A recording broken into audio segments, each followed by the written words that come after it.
अस्सलामु अलैकुम वरहमतुल्लाहि वबरकातुहू। उम्मीद है कि आप सब खैर व आफ़ियत से होंगे। सबसे पहले तो हमें अल्लाह ताला का शुक्र अदा करना चाहिए कि अल्लाह ताला ने हमें रमज़ान जैसी नेमत अता फ़रमाई। रमज़ान का महीना रहमतों और बरकतों वाला महीना अता फ़रमाया। ये अल्लाह ताला का फ़ज़ल है, क्योंकि वो जिसको चाहता है अता फ़रमा देता है और जिसको चाहता है महरूम कर देता है। इसलिए हमें चाहिए कि हम पूरे शौक़ व मोहब्बत से और पूरे शऊर से रमज़ान में दाखिल हों।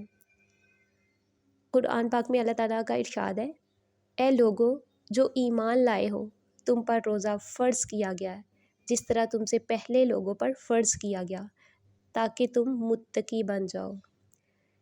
गिनती के चंद दिन हैं, फिर तुम में से जो कोई बीमार हो या सफ़र पर हो तो दूसरे दिनों से तादाद पूरी करे, और जो लोग उसकी ताकत ना रखते हों वो एक मिस्कीन का खाना फ़िदिया दे दें, और जो कोई खुशी से नेकी करे तो वो उसके लिए बेहतर है, और ये कि तुम रोज़ा रखो तुम्हारे हक़ में बेहतर है अगर तुम इल्म रखते हो।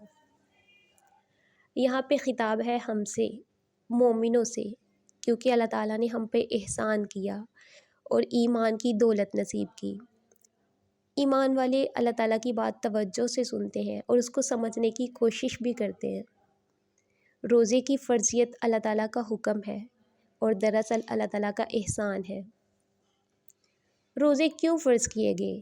ताकि हम मुत्तकी बन जाएं, ताकि हम परहेज़गार बन जाएं और ताकि हम नेक बन जाएं, ताकि हमारे अंदर एक ऐसी अच्छी तब्दीली पैदा हो जाए कि जो हमें अल्लाह ताला के ज़्यादा करीब कर दे। तो ये एहसान है ना कि उसने हमें एक ऐसे अमल से गुजारा कि जिससे हम में तकवा आ जाए। इसलिए हमें रमज़ान को या रोज़ों को अपने ऊपर बोझ नहीं समझना चाहिए, बल्कि एहसान समझना चाहिए, क्योंकि रोज़े की हालत में ऐसे अहकामात दिए गए हैं जो हमारे भलाई के लिए हैं, जिसमें हमारा ही फ़ायदा है। रमज़ानुल मुबारक तो साल भर के गुनाहों की बख्शिश का महीना है। ये तो अल्लाह ताला की और भी ज़्यादा नज़दीक हो जाने का महीना है। रमज़ानुल मुबारक तो कुरान का महीना है और दुआओं की कबूलियत का महीना है।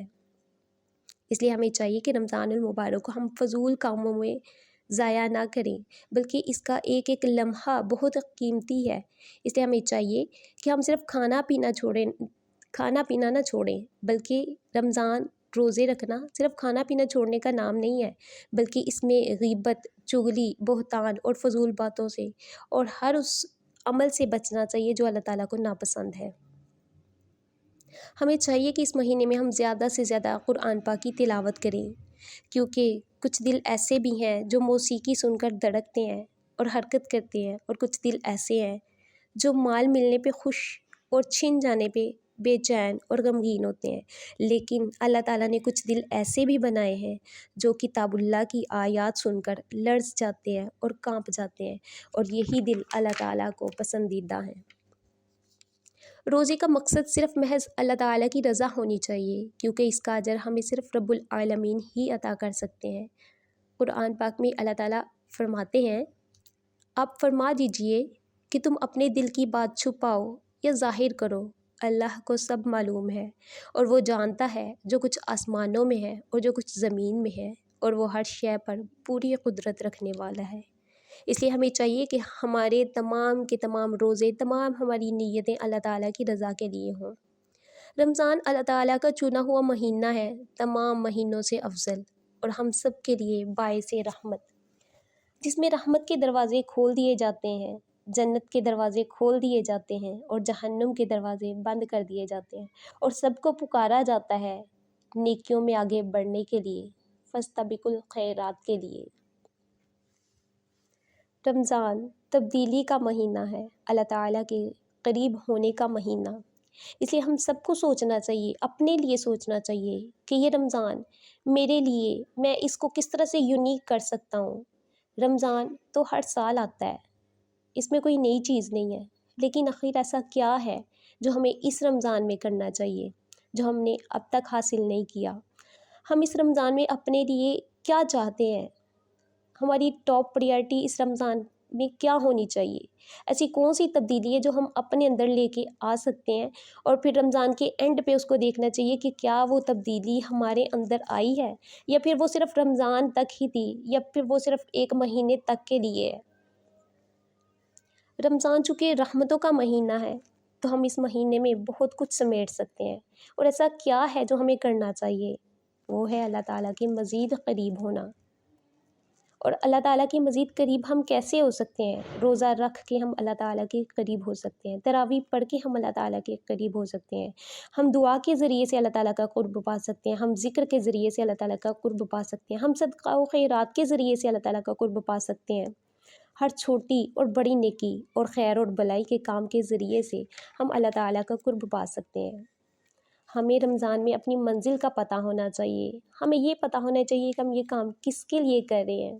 بس ایک چیز ذہن میں ہونی چاہیے کہ مجھے اللہ کا قرب چاہیے، اس کے سوا کسی اور چیز میں راضی نہ ہوں۔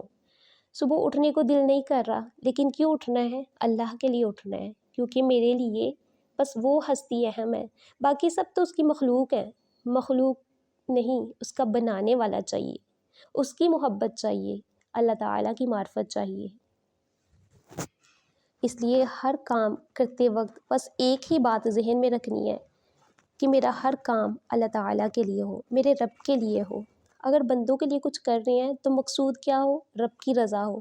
اگر اس کے بندوں کے لیے کچھ کر رہے ہیں تو بھی ذہن میں یہی بات ہو کہ اللہ کی رضا کے لیے کروں میں یہ، کیونکہ رب کی جزا بہت بڑی جزا ہے۔ اور روزہ دار کے لیے 2 خوشیوں کا اعلان فرمایا اللہ تعالیٰ نے فرمایا کہ روزہ دار کے لیے 2 خوشیاں ہیں، ایک خوشی افطار کے وقت اور دوسری رب سے ملاقات کے وقت۔ رب سے ملاقات کتنا عظیم وقت ہے وہ، اور رب کا دیدار جو ہے وہ دنیا میں کسی صورت میں ممکن نہیں، وہ صرف آخرت میں ہی ہو سکتا ہے، اور وہ رب کا دیدار صرف ان لوگوں کو مل سکتا ہے جو اللہ تعالیٰ کے قرب والے بندے ہوں گے، جو اللہ کی رضا حاصل کرنے والے بندے ہوں گے۔ اللہ کا دیدار صرف ان کو مل سکتا ہے، کیونکہ دنیا میں اللہ تعالیٰ کا دیدار انسان اس قابل ہی نہیں، انسان میں اتنی طاقت ہی نہیں کہ اللہ تعالیٰ کا دیدار کر سکے۔ دنیا میں سب سے زیادہ جو مضبوط ترین چیز ہے وہ پہاڑ ہے، اور پہاڑ میں بھی کوہ طور۔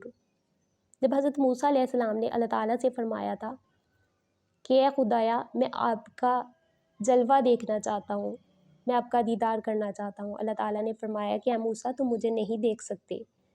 حضرت موسیٰ علیہ السلام نے جب کہا کہ نہیں یا خدایا مجھے آپ کو دیکھنا ہے، تو اللہ تعالیٰ نے فرمایا کہ ٹھیک ہے، تم اس پہاڑ کو دیکھو، میں اس پہاڑ پہ اپنی تجلی ڈالوں گا، اگر تو یہ پہاڑ اپنی جگہ پہ قائم رہے تو تم مجھے دیکھ سکتے ہو، اور اگر یہ پہاڑ اپنی جگہ پہ قائم نہ رہے تو تم مجھے نہیں دیکھ سکتے۔ تو جب کوہ طور پہ اللہ تعالیٰ نے اپنی تھوڑی سی تجلی ڈالی تو پہاڑ اللہ تعالیٰ کے دیدار سے، اللہ کے نور سے ریزہ ریزہ ہو گیا۔ لیکن آخرت میں ایسا نہیں ہوگا، آخرت میں انسان کو اللہ تعالیٰ جسمانی طور پہ، عقلی طور پہ، انسان کی بصارت کو، انسان کے دل کو اللہ تعالیٰ اتنا طاقتور اور مضبوط کر دیں گے کہ اس کے قرب والے بندے اس کو دیکھ سکیں گے، اس کا دیدار کر سکیں گے، اور جس کو خالق کا دیدار ہو جائے اس کے لیے اس سے عظیم تر بات کوئی بھی نہیں ہو سکتی۔ اس لیے ہمیں اپنا ہر عمل کرنے سے پہلے رب کی رضا کے لیے سوچنا ہے کہ ہمارا جو بھی عمل ہو وہ خالق کے لیے خالص ہو۔